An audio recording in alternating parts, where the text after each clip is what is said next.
Salut les stratoniens, salut à tous, on est parti pour une petite analyse technique après le méga dump qu'on a eu sur le BTC. Donc il y a une whale qui a vendu 40 000 BTC instantanément, donc voilà ce qui se passe. On va analyser bien évidemment le BTC, l'Ethereum, on ira voir le BNB aussi, le SP500 qui pump alors que le BTC stagne comme jamais ici en bas. On dirait vraiment que on est à plat, c'est genre un stablecoin le truc. Ensuite, on ira voir bien évidemment, je pense, le lit qui peut être assez intéressant. On ira parler bien évidemment du DYDX et je crois que ça sera tout pour cette vidéo. Mais on va plutôt se concentrer sur le BTC parce que c'est quand même lui qui nous intéresse le plus en ce moment. J'espère que cette vidéo vous plaira. Je vous souhaite à tous un bon visionnage. On est tout de suite parti. Crypto,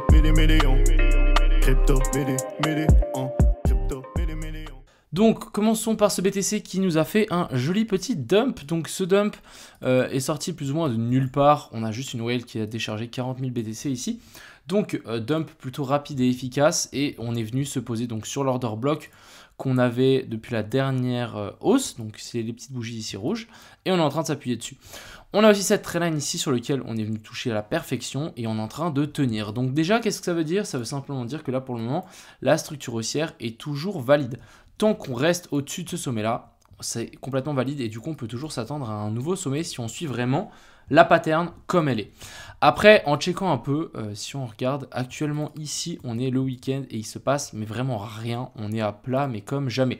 Donc, personnellement, moi je vous conseille personne qui trade là-dedans parce que c'est n'importe quoi. Il y a des mèches dans tous les sens, vous allez surtout vous faire rect. Donc, plutôt essayer d'aller plutôt prendre l'air. En tout cas, si on a une telle latéralisation ici. On peut peut-être s'attendre quand même à un rebond.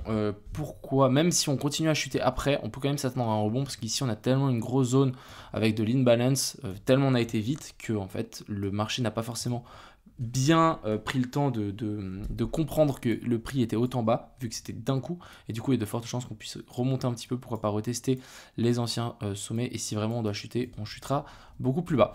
Après il est vrai, hein, une telle compression comme ceci, souvent on risque d'avoir soit un mouvement assez impulsif d'un côté ou de l'autre, sans trop se poser de questions. Donc on peut potentiellement faire un Bart Simpson aussi, on latéralise tout le week-end et ensuite on remonte instantanément, et là on vient chercher pourquoi pas la zone des 25 000, et ensuite après on redescendrait. Ce qui sera assez intéressant en faisant ça, c'est que en fait il y a tellement de gens qui attendent qu'on passe ici en dessous pour récupérer les liquidités, que juste partir sans prendre ces liquidités et ensuite faire FOMO tous les gens qui attendent avec des ordres ici en dessous, et ensuite après rec tout le monde, ça pourrait être plutôt pas mal, et je kifferais voir ce plan se faire. Donc pour le moment, on va patienter. Ici, il n'y a pas trop de scénario, même pas du tout de scénario. On est quand même sur une zone de support. Donc, on va aviser, mais on verra comment ça se goupille dans la fin du week-end. On avait ça aussi, donc je vous avais montré qu'un potentiel retour dans la zone de fair value gap. On avait pris le long depuis ici jusqu'ici. J'ai finalement bien fait de close. Et du coup, on avait ce petit canal haussier qu'on a finalement breakout ici vers le bas, plutôt violent. Donc vous voyez, hein, dès qu'on n'a pas d'inversion de structure et qu'on fait des liquidités comme ceci, on continue souvent la structure vers le bas. Mais du coup, je pense qu'on peut s'attendre à un week-end plutôt flat, pourquoi avoir un petit pump, mais je pense qu'on ne va pas s'attendre à grand chose ici, en tout cas pour le moment. Ça fait longtemps qu'on n'a pas vu un tel mouvement avec si peu de liquidité, de volatilité derrière, hein. Là, on voit quand même que le Bitcoin, c'est quand même un marché assez illiquide. Pour dire qu'il y a juste une whale qui a vendu seulement 40 000 BTC et on a genre un dump pareil instantané. Donc c'est quand même un marché très liquide. Donc quand même, il faut se méfier et voilà, il n'est pas là pour rire ce petit BTC. Du côté de l'Ethereum est quand même beaucoup plus bullish que le BTC. Pour moi, on a la bas du range ici, le haut du range qui est là. On était venu passer par en dessous, on vient s'appuyer sur la zone ici d'order block plus la zone d'OTE, et pour le moment ça a l'air de tenir. Donc pour moi l'Ethereum est quand même beaucoup plus bullish que le reste. Maintenant à voir si on arrive à pousser vers le haut et à réintégrer un petit peu plus haut, mais c'est plutôt pas mal. Ce qu'il ne faut pas qu'on voit, c'est de clôture ici en dessous. Si on a une clôture ici en dessous, on peut sans doute s'attendre à une correction un petit peu plus profonde sur l'Ethereum, mais bon, pour le moment, c'est pas du tout le cas, et pour le moment, ça tient. Donc, si ça tient, soyons plutôt haussiers. Du côté du BNB, alors le BNB est cassé, donc notre zone OTE, on est venu chercher beaucoup plus bas. Là, personnellement, je le sens moins. On a quand même une petite poche ici, on a la zone d'OTE ici un petit peu plus bas. Donc le BNB est, je pense, moins bullish que les autres, surtout que ici, hein, vous voyez qu'on avait fait cette inversion de structure ici, COS et BOSS. Pourquoi pas faire une correction A, B et puis C, on vient chercher ici et ensuite on repart vers le nord. Ce que je trouve pas mal aussi, c'est vraiment le SP500 qui pump. Donc il a pumpé vendredi et il a pumpé plutôt pas mal, hein. Depuis notre zone d'OTE, hein, ici, vous voyez qu'on est venu toucher juste la petite zone que j'avais notifiée. et il a pumpé pas mal, alors que le BTC, pas du tout. Donc ça, c'est aussi intéressant à noter. Est-ce que le BTC va pas rattraper l'écart qu'on a laissé entre le SP500 et le BTC, hein? Souvent, vous savez que les deux sont liés. S'il y en a un qui chute, l'autre il chute. S'il y en a un qui pump, l'autre il pump. Et du côté ici de l'indice du dollar, est-ce qu'on ne serait pas potentiellement en train de faire un petit sommet ici? Donc on verra. Pour le moment, ici, on est juste venu chercher les stop loss. Donc moi, je m'attends quand même à une petite chute un petit peu plus bas du côté de l'indice du dollar, excuse-moi. Ensuite, on a le lead. Donc le lead, ce qui est assez intéressant, c'est que vous savez que j'étais en train de le surveiller. Et Crypto Future aussi, on est revenu dans cette fameuse zone d'order block plus le pullback de la zone de pivot ici, hein, qu'on avait cassé. Ici, on est en train de réintégrer. Donc, est-ce que ici, ça vaudrait pas la peine de mettre une petite bille? Pourquoi pas tenter quelque chose? Après, c'est vrai que le marché risque d'être assez comme ci, comme ça. Mais voilà, il y a quand même, je pense, un 100% à venir chercher, récupérer jusque ce sommet-là. Donc, pourquoi pas mettre un ou deux trucs ici. Et ensuite, on va parler du coup du DYDX. Donc, DYDX plutôt violent, ce qu'il est venu nous faire. Donc, je rappelle que nous, moi j'avais tenté, j'avais long dans cette zone-là ici, et on était monté bien haut. Par contre, moi je pense que j'ai été un petit peu trop optimiste quand même, mais c'est pas grave.